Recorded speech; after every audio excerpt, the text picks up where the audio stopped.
For a while, there was talk of us around town that our circle was a hotbed of free thinking, depravity, and godlessness, and this rumor has always persisted. Yet, what we had was only the most innocent, nice, perfectly Russian, jolly liberal chatter. High liberalism, and the high liberal, that is, a liberal without any aim, are possible only in Russia. Stepan Trofimovich, like any witty man, needed a listener, and besides, he needed an awareness that he was fulfilling the high duty of the propaganda of ideas. And finally, one also needs someone to drink champagne with, over the wine exchanging jolly little thoughts of a certain sort about Russia and the, quote, Russian spirit, about God in general and the Russian God in particular, for the 100th time repeating scandalous Russian anecdotes known to everyone and repeated by everyone. We were not above local gossip either, and here sometimes reached the point of stern and highly moral verdicts. We also fell into general human things, sternly discussed the future destiny of Europe and of mankind, prophesied doctrinarily that after Caesarism, France would fall at once to the level of a secondary state, which we were quite sure could come about terribly quickly and easily. For the Pope, we had long ago prophesied the role of mere metropolitan in a united Italy, and were quite convinced that this whole 1,000-year-old question was, in our age of humanness, industry, and railroads, but a trifling matter. Indeed, higher Russian liberalism has no other way of treating things. Stepan Trofimovich sometimes used to speak about art, and rather well, too, though somewhat abstractly.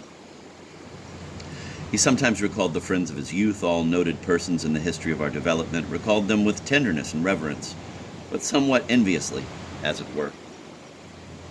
If things got too boring, the little Jew Lyamshin, a petty postal clerk, a good hand at the piano, would sit down to play, and in the intermissions would do mimicries of a pig, a thunderstorm, a mother giving birth with the first cry of the baby, and so on and so forth. That was the sole reason for inviting him.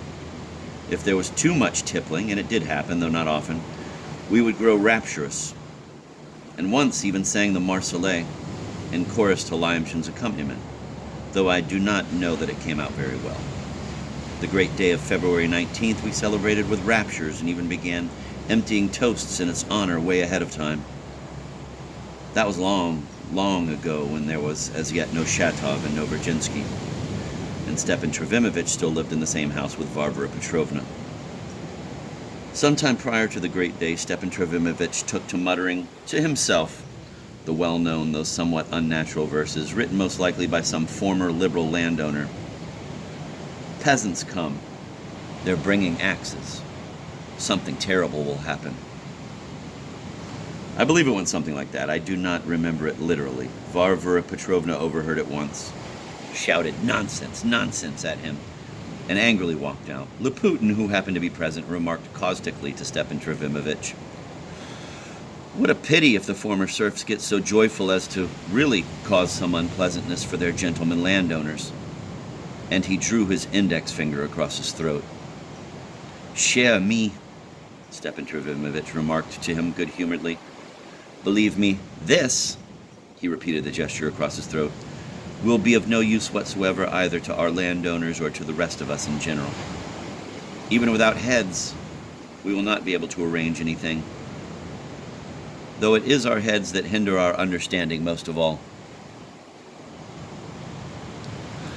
I should note that many among us thought something extraordinary, such as Laputin predicted, would take place on the day of the proclamation, and they were all so-called knowers of the people in the state. It seems Stepan Trofimovich also shared these thoughts, so much so that almost on the eve of the great day, he suddenly began asking Varvara Petrovna to let him go abroad. In short, he began to worry. But the great day went by, and more time went by, and the scornful smile again appeared on Stepan Trofimovich's lips. In our presence he gave utterance to several remarkable thoughts on the character of the Russian man in general, and of the Russian peasant in particular. We, being hasty people, were in too great a hurry with our dear little peasants. He concluded his series of remarkable thoughts. We brought them into fashion, and for several years in a row the whole literary sector fussed over them, as over some newly discovered treasure. We placed laurels upon lousy heads. In all its 1,000 years, The Russian village has given us only the Komarinsky, a remarkable Russian poet and one not wanting in wit, when he saw the great Rachel on stage for the first time, exclaimed in rapture, "I'd never trade Rachel for a peasant. I am prepared to go further. I will trade all Russian peasants for one Rachel. It is time to take a more sober look and stop mixing our lumpish native tar with Bouquet de la Impératrice."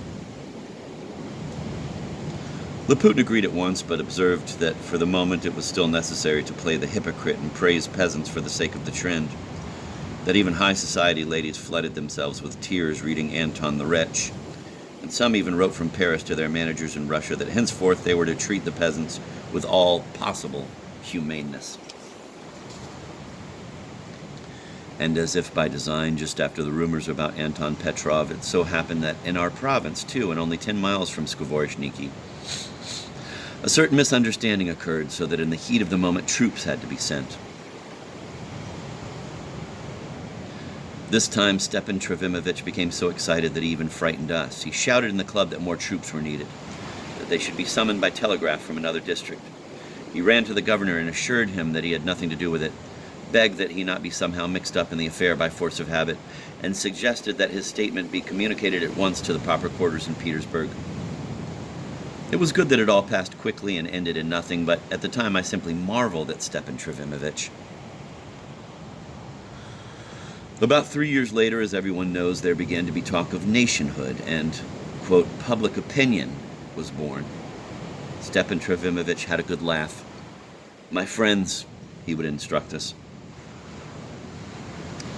"if our nationhood has indeed been born, as they assure us nowadays in the newspapers, it is still sitting at school, in some German Petterschule, over a German book, grinding out its eternal German lesson, and its German teacher makes it go on its knees when necessary. All praise to the German teacher, but most likely nothing has happened, and nothing of the sort has been born, and everything is still going on as before, that is, by the grace of God. In my opinion, that should be enough for Russia. Pour notre sang Russie. Besides all these pan-Slavisms and nationhoods, it's all too old to be new. Nationhood, if you like, has never appeared among us otherwise than as a gentleman's clubroom fancy. A Moscow one at that. To be sure, I'm not talking about Igor's time. And finally, it all comes out of idleness. With us, everything comes of idleness. Even what is fine and good, it all comes of our dear, cultivated, whimsical, gentlemanly idleness. I've been repeating it for 30,000 years. We are unable to live by our own labor. And what is all this fuss nowadays about some public opinion being born? Did it just drop from the sky? Suddenly for no rhyme or reason? Don't they understand that in order to acquire an opinion, what is needed first of all is labor? One's own labor, one's own initiative and experience. Nothing can ever be acquired gratis. If we labor, we shall have our own opinion. And since we shall never labor, those who have been working for us all along will have the opinion instead. That is, Europe again, the Germans again, our teachers from 200 years back. Besides, Russia is too great a misunderstanding for us to resolve ourselves without the Germans and without labor. For 20 years now, I've been ringing the alarm and calling to labor. I've given my life to this call, and madman, I believed. Now I no longer believe. But I still ring, and shall go on ringing to the end, to my grave. I shall pull on the rope until the bells ring for my funeral. Alas, we simply yesed him. We applauded our teacher, and with what ardor! But after all, gentlemen, even now, do we not at times hear all around us the same dear, intelligent, liberal, old Russian nonsense? Our teacher believed in God. "I do not understand why everyone here makes me out to be a godless man," he used to say occasionally. "I believe in God, but distinguish. I believe as in a being who is conscious of himself in me. Why, I cannot go believing like my Natasya, the serving woman, or like some grand sir who believes just in case. Or like our dear Shatov. But no, Shatov doesn't count.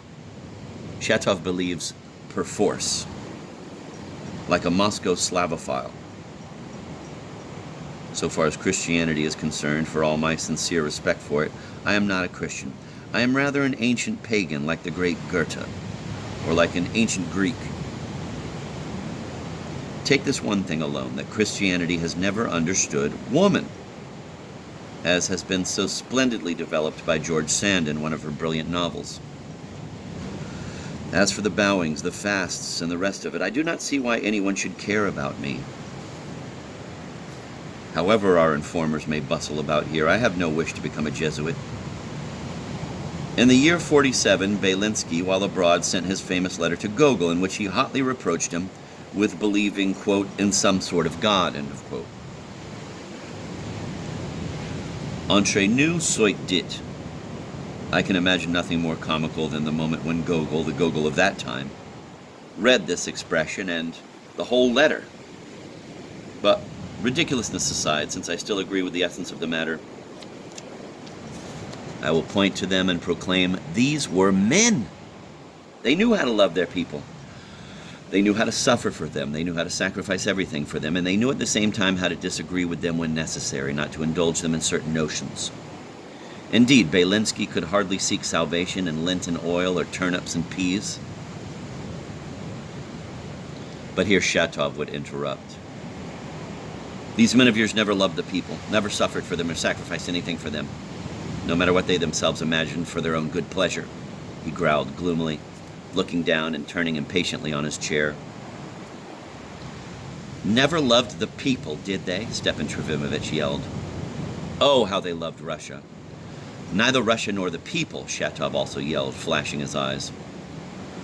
One cannot love what one does not know, and they understood nothing about the Russian people. All of them, and you along with them, turned a blind eye and overlooked the Russian people, and Belinsky especially. It's clear in that same letter to Gogol. Belinsky was just like Krylov's inquisitive man, who didn't notice the elephant in the museum, but gave all his attention to French socialist bugs. And that's where he ended up. Yet he was maybe more intelligent than all of you. Not only have you overlooked the people, you have treated them with loathsome contempt, which is enough to say that by people you meant only the French people, and even then only the Parisians. And we're ashamed that the Russian people are not like them. And this is the naked truth. And those who have no people have no God. You may be sure that all those who cease to understand their people and lose their connection with them at once, in the same measure, also lose the faith of their fathers and become either atheists or indifferent. It's right what I'm saying. The fact will be borne out. That is why all of you and all of us now are either vile atheists or indifferent, depraved trash. And nothing more. And you too, Stepan Trofimovich. I do not exclude you in the least. I've even said it on your account, be it known to you. Usually after delivering such a monologue, and this often happened with him, Shatov would seize his cap and rush to the door, completely certain that it was all over now and that he had broken his friendly relations with Stepan Trofimovich utterly and forever. But the latter always managed to stop him in time. Why not make peace, Shatov, after all these nice little words, he would say, offering his hand good-naturedly from his chair. Clumsy but bashful Shatov did not like tendernesses. On the surface he was a crude man, but inwardly, it seems, a most delicate one. Though he often lost his sense of measure, he was the first to suffer for it. Having growled something under his nose to Stepan Trofimovich's appeal, and shuffling in place like a bear, he would suddenly grin, lay his cap aside, and sit down in his former chair, stubbornly staring at the ground. Of course, wine would be brought out, and Stepan Trofimovich would pronounce some appropriate toast, say, for example, to the memory of one of the old activists.